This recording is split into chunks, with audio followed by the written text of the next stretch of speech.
Oh my god, the Gaylors and the performance ARTLORS, they're crashing out! No, broadly, we're not. I mean, like, no community is a monolith, and there are always going to be some people that panic when things happen. That's regardless of the community. And more realistically, less of the crashing out was about being wrong in any regard, and was more about the harassment we know occurs anytime people think that they have a win against us. And we are already seeing a ton of folks, including folks who should absolutely know better, celebrating, oh, Gaylors are dead, Gaylors are over, who are all ignoring the very real facts that bisexual people exist, lavender relationships exist, PR relationships exist, and that historically they are absurdly common among people who are rich and or famous and or wealthy. I guess rich and wealthy are the same thing, but I think it needs to be doubly applied here. And if you are a hater and you're coming here out of some misplaced urge to gloat, I must ask you, if this fairy tale proposal that you have been waiting for and knew was coming was so very real and valid in your own mind, would your first concern be punching down on Gaylors? I'll give you a hint. It's because on some level, because you've been hate watching our content so much, you are recognizing some of the things that we have been saying for many months now. You can tell that this was strategically planned to hit at a date that was most financially beneficial for both of them. Like, right before his thing with American Eagle, seriously, while she's in a promotion cycle for an album? This is so obvious, it's so transparent, it's just like I've been saying for a while. She is going to make the mechanics of the act so visible that you can no longer ignore them. And let's discuss the elephant in the room that so few Swifties are mentioning. This was an incredibly milquetoast proposal. It was the exact opposite of how I expected Taylor to ever announce something regarding her engagement or something or someone that she loved. 10 words? When has Taylor ever said just 10 words about literally anything in her career? Go look through the lyrics of many of her songs, like Need or You Are in Love or songs of that nature. She is effusive, she is a poet, she is incredible with her words. So really the best that she could think for her caption is your English teacher and your gym teacher are getting married, which also plays into the theory that many of us have that this is to teach y'all media literacy. They are your teachers. You are not learning the lessons effectively. As I've been saying since the beginning of this relationship, this is the definition of bare minimum. One of the points being that so many of her fans claim to love her but are so much more interested in the men that she's dating and her relationship success than any career success, anything that she does artistically. You know, the things that she has very often in the duration of her career have said are the things that matter the most to her. You also are very clearly ignoring the lyrics because there are so many lyrical inconsistencies that make so much of what's happening not make any sense, unless it is a performance. Taylor deserves somebody that is as into her as she is into them, and literally nothing that I have seen out of this relationship has proven or even suggested that. And despite how terrible this is, despite how this is just bottom of the basement, bar is on the floor level stuff, y'all are eating it right up. And crowd is shouting more. When's the wedding? When the babies? When you gonna take his name? And back to the targeting of Gaylors and harassment of Gaylors, I don't care what you think or who you think Taylor's songs are about. The one thing that I can be pretty sure of is that Taylor does not want any of her fans harassing, doxing, threatening her other fans. Especially when she herself on this podcast that you keep trying to shove down our throats, despite it being full of provable lies, is the fact that she doesn't really pay attention to what people are saying about her online, which I don't think is true. We're going to discuss that in a little bit. But more so than that, she explicitly said that just because somebody writes something that is about her doesn't mean it's her business.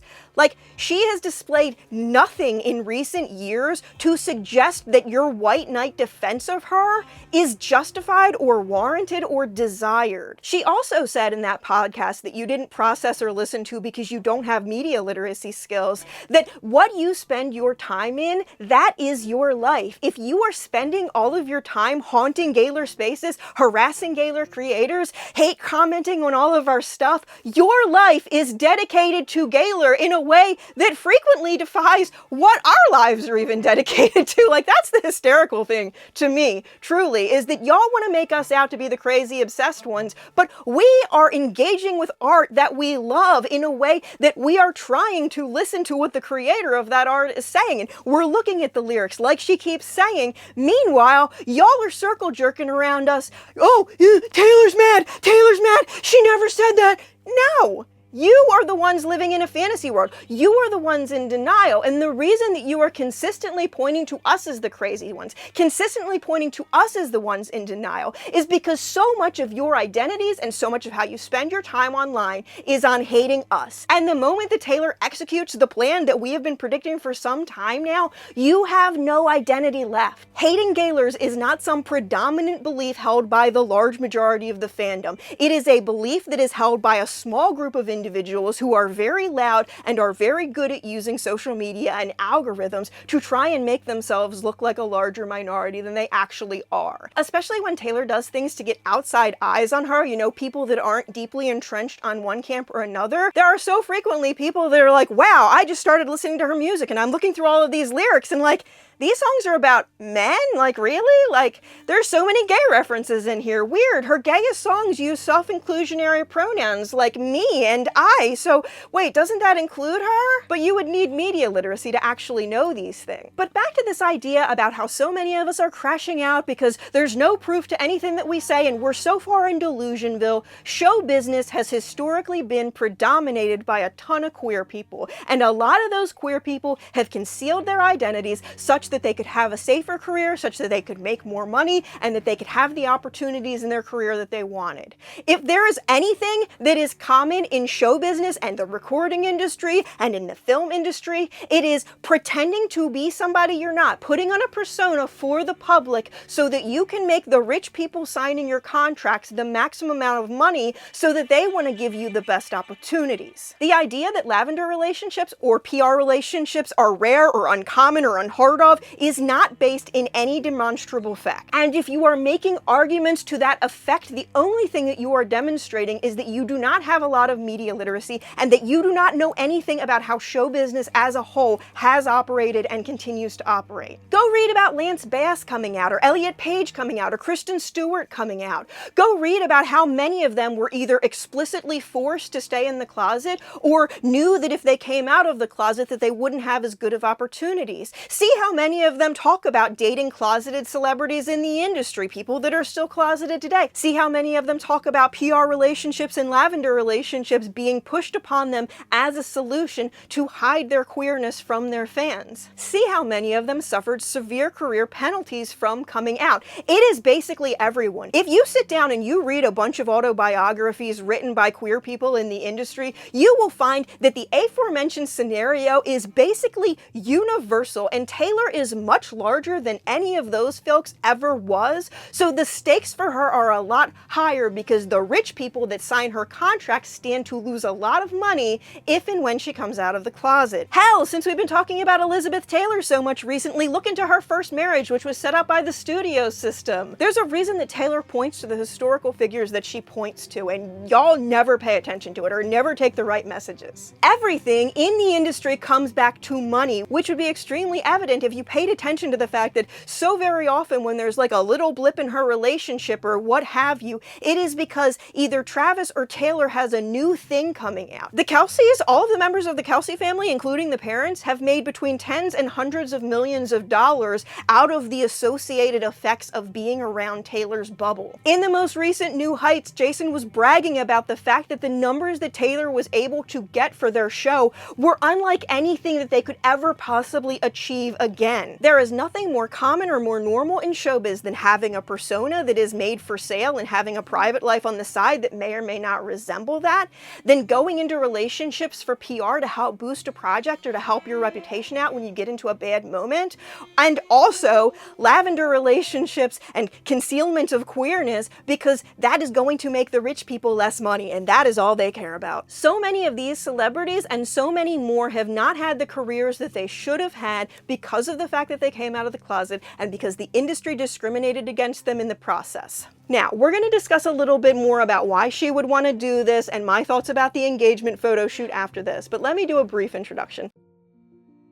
Hi, my name is Erin Moriarty. I went to college for electronic media and film, and I love discussing Taylor Swift, pop culture, and popular media in order to teach people to be more media literate and to think more about the things that they are reading in the news. It's not just Taylor that's telling narratives, it is many famous people, and we need to get better at recognizing those things. And unfortunately, media literacy isn't really a skill that is very often taught in school. I am also a late-in-life lesbian who participated in lavender and bearding relationships, so I am very familiar with the concept of dating somebody just because it helps you at work and it helps you achieve your career goals more easily. It stunk bad enough to be a woman in IT. I did not want to be a gay woman in IT, you know? And just to make this absolutely clear, if I am wrong and they do get married and they do stay married, it does not make her less queer or make Gaylor more dead. Because as many of you are forgetting, bisexual and pansexual and polyamorous people exist and are more common in showbiz because showbiz is basically just the world's best paid theater kids. It is also a job that forces you to perform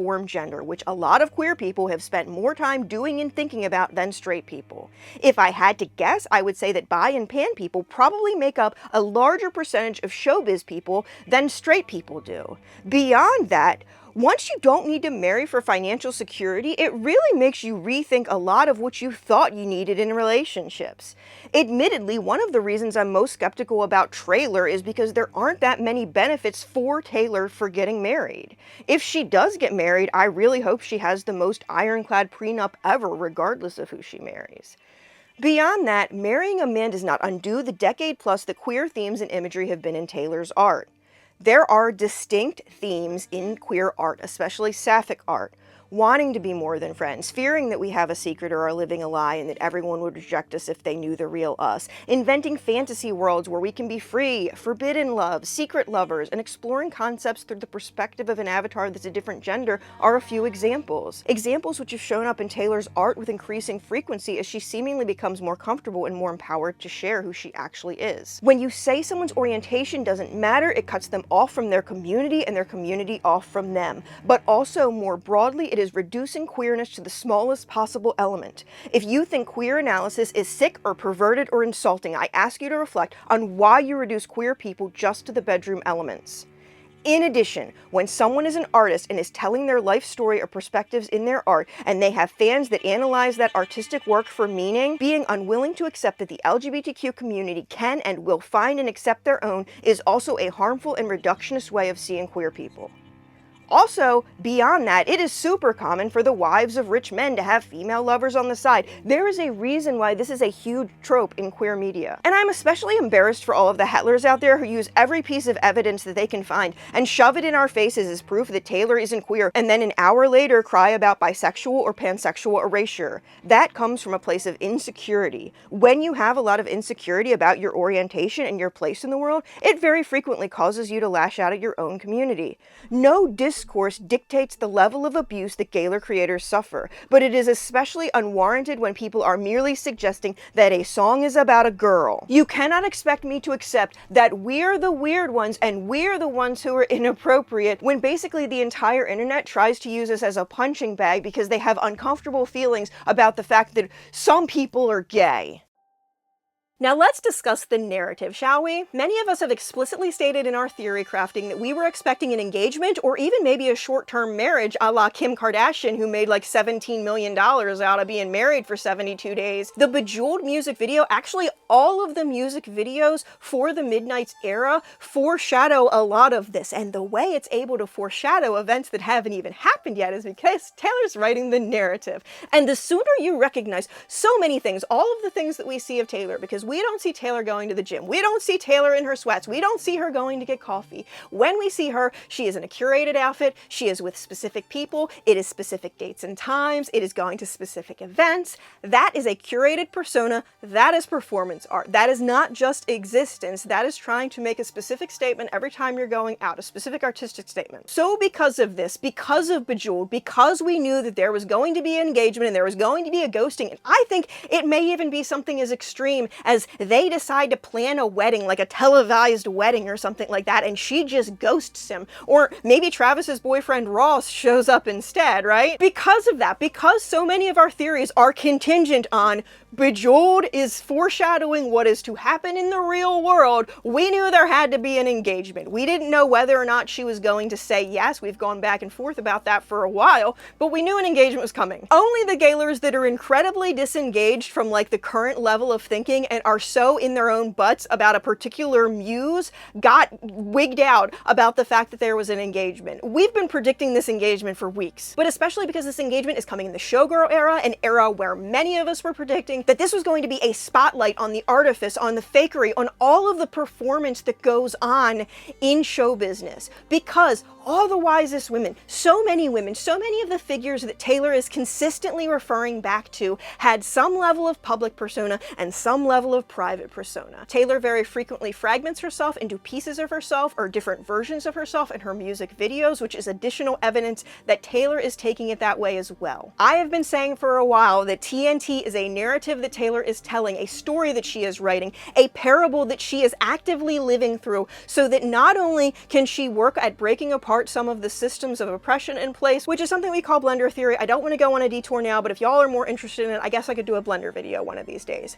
Regardless, Taylor is trying to teach a lesson via a real-life parable wherein she demonstrates the fact that for high-achieving women, the most valued thing you will ever do in most people in society's eyes is get married. When you look at the statistics for the social media parts of the engagement versus her getting her master's, even though she has said a number of times, she has given us a number of times to realize the fact that this is a 20-year struggle that she was put through, and that this is the biggest achievement of her life. That was the only time she cried on the podcast. She didn't cry anything about Travis. He told her that he loved her a bunch of times. She never once replied with an I love you back. The moment so many of us as women end up in relationships, our identities are erased. Our identities are merged into that of our husband. It starts with the literal taking of their name, but also it's so much of like women picking up every single hobby of the man, but the man only kind of casually showing an interest, like kind of he made a loaf of sour bread and she's mastered football. Really? Is that equal effort? Is that what you want for her? And realistically, you're lucky if he's disinterested, respects his friends more than you, forces you to spend more time with his friends than he spends with your friends. In history, there's a tremendous precedent for men just taking credit for all of the works that their women did. But that's another story entirely. A couple of months ago, I did a video about the Super Bowl, and one of the big points of that video was the erasure of Taylor Swift. There are all of these things that historically, throughout a significant portion of her career or her life, have been associated with her, and in the time that she has been with Travis are now almost exclusively Travis references, and it's very seldom that people even think to equate those things back to Taylor, even though she had them first. It is the gradual erasure of Taylor Swift. It is a story about how all too many women do not get to live to their full potential because of the relationships that they end up in, and even if they are allowed to or able to succeed at an artistic level, people will always care about her relationship and her kids more than they do about the art that she creates or the work that she's achieved. But in my video about the Grammys and the Super Bowl, I discussed the fact that red is a color that Taylor has been using in her music since before Travis was even drafted to the Chiefs. The Archer pose that Taylor and Travis has been doing that almost exclusively gets attributed to Travis, even though Taylor has been a Sagittarius her entire life and the Sagittarius is the Archer. Even the very letter T is something that if she wears jewelry with T, even when she said on Twitter or something, that Taylor Nation said that the T was for Tortured about her Grammys album, but everybody's like, oh, well, it's gotta be about Travis. It's literally been her name since she was born. But how dare it be about her? How dare her art be about her? How dare she value herself? So much of the point of this is that no matter what a woman does artistically, and Taylor does amazing things artistically, people are always going to be more interested in her relationships with men. And the crowd is really chanting more, right? Because I have seen so many Swifties who are positively giddy that she finally owns her own work, and they treat it as like some errand that was distracting her for her real purpose of getting married and popping out a bunch of kids. They are desperate to see her barefoot and pregnant in Travis's kitchen or on the sidelines, whichever, they don't care. And they are saying all of this despite the fact that one of the things that Taylor has said that she doesn't like it when people talk about recently is pregnancy. She's mentioned that a number of times. And also she has said a number of times that she doesn't think that her career is over now, that she still has things that she wants to do, things that she wants to achieve, that she wants to write and direct her own screenplay, that she really wants to be a director of like a full-fledged film. Taylor's name has always been a crucial aspect of her her identity, and yet when an artist on, I believe it was Instagram or Etsy or something like that, made a cute little envelope that said Mr. and Mrs. Taylor and Travis Kelce, everybody was so giddy for her to give up her name, give up even more. Let this man slowly take over more and more of you, like Venom taking over Spider-Man. To circle back to the pregnancy discussion, pressuring a woman to have a kid or being obsessed with the concept of her having a kid is trying to take over control of her body. And I wish more people saw it like that. As a child-free person, I absolutely despise stuff like that. Yes, I know that when you're pregnant and you have a baby, that you have a child and you're gonna love that child. But also, all too many women have side effects of pregnancy, become disabled because of pregnancy. We are entirely too blasé about the act of getting pregnant, especially in a country where maternal mortality, especially for Black women, is going through the roof. When you are a high-achieving person and you make the decision to have a child out of your own body, you are gambling with the rest of your career. You are saying, I don't know how severe this pregnancy is going to be. I don't know how much I'm going to be able to work for it. I don't know how long it's going to take me to bounce back. And if you're somebody famous, if you don't bounce back and if you don't lose all of the baby weight, people are tremendously awful to you. And while yes, richer women very often have access to better things, you can't just pay your way out of disability, no matter how many rich dudes want you to think that. Like, yes, you can get access to better medical care, but there are many, many things that medicine does not know what to do about nowadays. And the biggest category of things that they suck at handling are problems that disproportionately impact reproduction age women. I very much understand if somebody like Taylor wants to have a surrogate, if somebody like Taylor wants to have a friend or a family member carry for her, even if she wants to adopt, which I mean, I have problems with adoption as a whole, but the bigger issue that has plagued Taylor since the beginning of her career is that no matter how much she tries to point people to her art, to her lyrics, to her songwriting, to the thing that she is most proud about, we are consistently most interested in the relationship that she's in, the man that she's with. And the frustrating thing is, like I said, it's not just Taylor that goes through this. It is so many women. So many women are very high achievers in their lives, and like the second they get married, a lot of my friends confided in me that a lot of things changed at their jobs after they got married, that a lot of times that they could see the men that they worked with shift from like seeing her as a woman to seeing her as the property of another man. It's not just Taylor who, the moment she's in a relationship, sacrifices a lot of time with her friends, set aside their career ambitions for their spouse or their children, or even give up their hobbies to spend more time being active around the home. We very frequently just casually expect women to give up a huge portion of their identity the second they say I do, and I believe a tremendous part of this performance art that she's doing is not just bringing attention to the fact that many people in showbiz are putting on facades, they're putting on performances, but also so many women in the world are putting on facades, they're putting on performances, they are performing the duties that they need to perform around the house, they are being mom when they just want to be Crafter Sue. There are so many ways that disproportionately women are forced to sacrifice themselves for their relationships, and so much of what I feel this performance art is about is that. So why would Taylor do this? First off, I think we need to discuss something that Taylor has said a couple of times. She has stressed that people very often underestimate how far she is willing to go to prove a point, and we are in peak proving a pointler era, my friends. One of the things that has confounded her since the very beginning of her career is the fact that she is constantly trying to get people to take her songwriting as a skill seriously, when very often so much of what her work is and how good it is diminished just to who the muse is that they think that it's about. Second, Taylor has often stressed that media scrutiny, especially when she was in the early stages of a relationship, very often ruined her relationships. Being in a public-facing relationship for PR with somebody allows her a lot of freedom to just see whoever or whatever she wants on the side, participate in as many relationships as she wants to, and get through that awkward phase with less media scrutiny. Like, I make a decent amount of Gaylor content, and sure, I don't do a lot of muse theory because that doesn't interest me as much, but people are still could be like, she's with Maddie, she's with men, she's with men.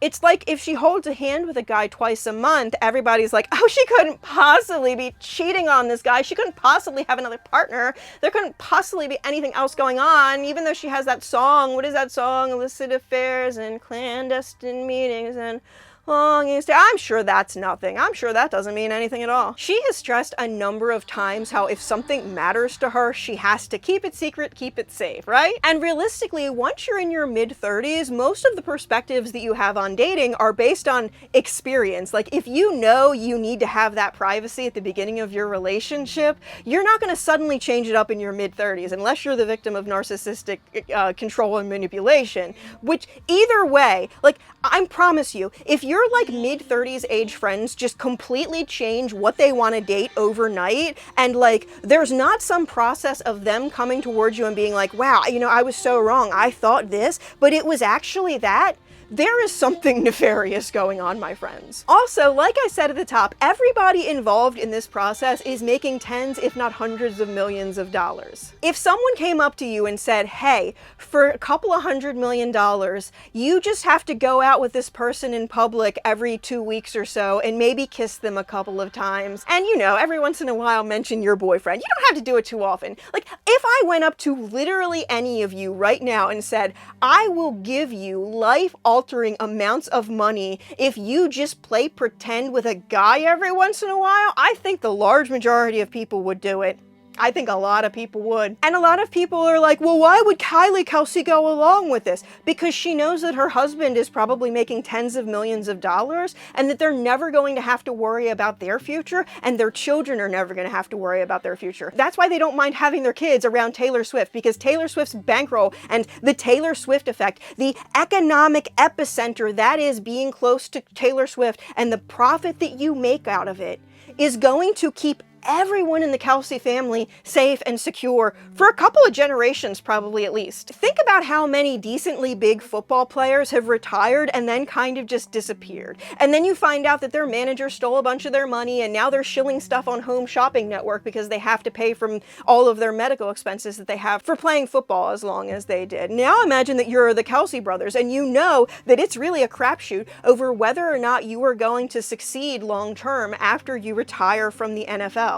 This is a very smart proposition for them, especially if, as many of us suspect, Travis is also a member of the LGBTQ community. R.K. Russell is a bisexual football player who has spoken at length, especially recently, about the fact that when NFL athletes come out of the closet, they very often become unemployed and unemployable. And my personal opinion about the performance art that is happening is that it is in part designed to normalize this idea. Like, Travis has been dressing far and far more bisexual. They have been alluding to Ross, and when you really start looking into Ross and Travis, you realize they've lived together for a number of years. You realize they were holding hands at one of the Eras tour. You realize that when they were in Australia for the Eras tour, Travis and Ross roomed together and Taylor was on a different property somewhere else entirely. But back to the whys, let's talk about hard work and financial responsibility. So one of the other things that Taylor said on the podcast was about how pretty much since she was 15, she was working consistently to have enough money to be able to have the rights of her work. This relationship and what this relationship has done for the visibility of everything that she's doing and the amount of fans that she's getting. Like, she's getting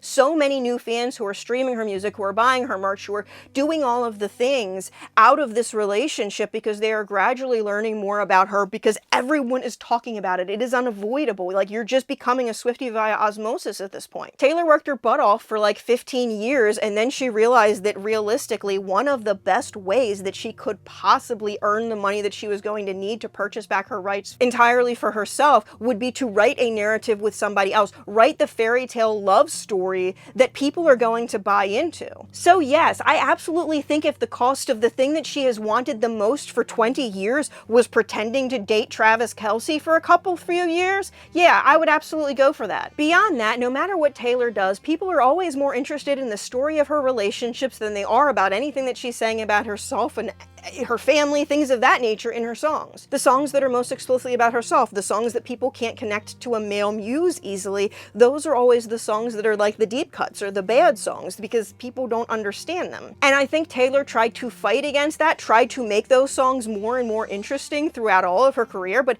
Me, the very first song that she owned, the song that was about herself, y'all knew that shit was gay, and that's why you rejected it, and why you continue to reject it, and why you reject You Need to Calm Down, why so many fans are like, why does she do this every night even though so many of us hate it? You hate it because it's very obviously about Taylor and about how Taylor is not straight. And I very much believe that all of that failure to get people interested in herself, to get people interested in fictional characters and folklore and parables and things of that nature, she decided, fine, if people are always going to be more interested in my relationships with men than they are about anything else that I do, I am going to tell this overarching sports story, a sports story like she said in Long Pond, wherein I write this fairy tale hallmark love affair that so many people get invested in, and more people than anything. If people are going to constantly obsess over you getting engaged, you getting married, things of that nature, may as well give them that and just teach them lessons through that story instead. And it's not just with Taylor too, and that again is one of the things that I think she's pointing to and one of the things that frustrates me. Very, very many women grow up being told that your wedding day is going to be the best day of your life. And best case scenario, if you have an amazing husband and that's a great day, that still makes your life and your meaning and your sense of purpose when you wake up the very next morning very skewed. A number of my friends grew up Mormon and had marriage mindedness like really in their heads when they were younger, and the day they got married it was like good and fine and everything like that, but then the next day, like, sure, kids, but like that was the best day of my life? What is everything else going to be? It puts you in a place where you can only go downhill from here. But it's especially bad if you get into a bad marriage with somebody that doesn't respect you and doesn't treat you well, and you're like, wait, this is supposed to be the best day of my life? It's the worst. And I think a lot of the societal conditioning is why so many of her fans can only see her in this light. And I think a lot of this is to bring attention to the fact about how much of a deal people make out of her relationship. As she said in Long Pond, she's always wanted to tell a sports story, and this is a dang good one. All eyes on her, our illusionist. With regards to the engagement photos themselves, I personally think that this is absolutely an illusion that she is playing on. I want you to forget for a moment that the social media posts about the engagements exist. Think in your mind, completely forget all that. In your mind, how do you think Taylor would be if she got engaged? Because here's the thing. Taylor is very frequently referenced in her lyrics, her life being full of color when she is with a lover that gets her and she feels safe and understood, whereas she is referred to beige and grayish and shades of black and white when she is discussed not having that person in her life. This is a very desaturated, meaning devoid of color, photo. There is a little bit of hint of pink in there. She's wearing black and white. We've been teased for calling it prison stripes, but this is a woman who sends Easter eggs with her clothing. Prison stripes is one of the most logical conclusions that you can make stepping outside of things, forgetting this love affair that y'all have for Tavis because you want to believe it's real. It doesn't matter if it's real or not, though. So many people, like, when we're discussing the whys and hows into it, they're like, well, if Taylor lies, Taylor admits to lying. We know Taylor lies. There are a number of demonstrably provable lies in the New Heights podcast, but also she said, I can show you lies. Every bait and switch was a work of art. And so I changed your name in any reel to finding clues, and suddenly your kid is going to come home singing and only you're going to know the song's about you, whatever the crap the verse is. She's told us a number of times that she will fib the details and outright lie and show us versions of herself that we want to see instead of the version of herself that's true. They are both wearing Ralph Lauren, which is not a brand that Taylor has gone with a lot in the past. The company that made her engagement ring is like sold out of all of their stock. Ralph Lauren has had probably a gangbusters day today. I'm actually very curious if this was an ad and whether or not it should have been disclosed as such because it felt sponsored. One of the things that I said about the Super Bowl was that she knew that there were going to be a lot of photos that had her hands and her arms around his neck, and so she Louis Vuitton those up to hell and back. The fact that the very next day he had this big collection with American Eagle, who has been in a lot of hot water recently, but honestly, I think that his contracts were probably in place before the Sydney Sweeney thing. I don't know if it's possible that it could have been a reaction to that. I don't think the timing works out because it takes a while to produce clothes. But back to prison bars. So Taylor is very deliberate about the signs and the symbols that she's conveying. It is obvious that she would have thought that there is going to be a not insignificant portion of fans who are like, that looks like prison bars. And I think a lot of, so much of the artifice right now, so much of the artifice that was taking place on New Heights, which I've been discussing on live, so much of the artifice that is taking place in this engagement photo, and so much of the other things that we've seen of them recently. Once more and more fans have their eyes and minds open to the fact that this is a facade, this is artifice, going back and rewatching everything with that in mind, going back and rewatching that podcast with it in mind that like, hey, there are a number of things that cannot be true in this podcast. Something that's always been really interesting to me about Taylor and the like relationship ship names that she's used is she used Gaylor for her and Joe, whereas most of the fans didn't. And Toe is kind of a yucky name, so I could kind of understand why she didn't do that. But the decision to go for TNT with Travis, first, because it's both Taylor and Travis, but it's also Travis and Travis. But also, there are so many different ways that you can put their names together. Like, Tavis is actually pretty cute. TNT is meant to explode at the end of that 10-word caption. Like, are you gonna caption, is anybody gonna caption their engagement photo with a frickin' stick of dynamite? Like, watch for our relationship to implode, whee! Like, seriously. Seriously, and I know that this is not hitting a number of people right, because I have gotten such an influx of people making supportive comments on my content when I have fully been prepared to get hate comments because y'all think we're dead. Meanwhile, we're freaking dancing in the streets because our plan is, the things that we have foreseen are going off. Like, I have been so goddamn happy the past couple of days. I have actually had light in my life for the first time in days. It's wonderful. No, I'm not going to change my mind even if they get married. Lavender marriages are a thing. I almost ended up in a couple. I ended up in a couple lavender engagements. The fact that you all think that the large majority of celebrity engagements even end up in marriages, like, so many people have broken off 2-3 engagements. It would be nothing. And everybody's like, oh, $550,000 ring. Okay, so I need to imagine that you make $30,000. Regardless of how much money that you make a year, you make $30,000. Taylor, with a net worth of $1.6 billion,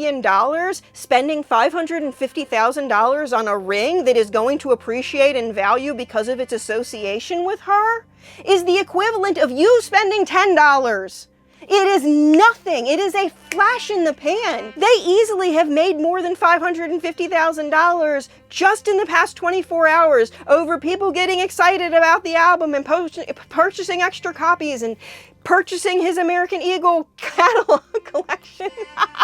It's so good. It's so good. Like, I think what frustrates me is not that people are hateful. It's that Taylor is doing such incredible performance art and y'all are too media illiterate to realize it. But anyway, this proposal announcement, it is giving bare minimum 10 words. Taylor is effusive. Hold on. Y'all don't pay attention to her lyrics, so I'm gonna need to learn you some things. These are lyrics from the song Need, which was cut from the album Lover, but it's really good. Passion is a passing thing. It's accidental chemistry. Lust is a liar, a short-lived fire. It ain't what you and I are at all. Your English teacher and your gym teacher are getting married. Oh, it's a need. It's a need. I would go anywhere that you lead. I am hopeless, breathless, burning slow. Touch me, hold me, tell me I won't let you go. I won't leave. It's a need. Your English teacher and your gym teacher are getting married. Danger is 1,000 prickles on my neck that tell me to run or freeze. Fear is the nightmare I had. You were with someone else. You forgot about me. Your English teacher and your gym teacher are getting married. Baby, it's always a new kiss every time we do this. The truth is,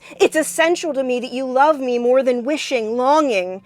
Oh, it's a need. It's a need. Your English teacher and your gym teacher are getting married, which is a reference to a tweet somebody made, Miss I'm offline. Another lie that she told. The fact that she has so many romantic songs and she used So High School, which I know people are going to say, well, So High School is about him. So High School is an entirely one-sided song about his friends, his dad, his jokes, his games, whereas most of her songs are about like you and then I and then you and then I. There's some amount of back and forth. This song is just like so much him.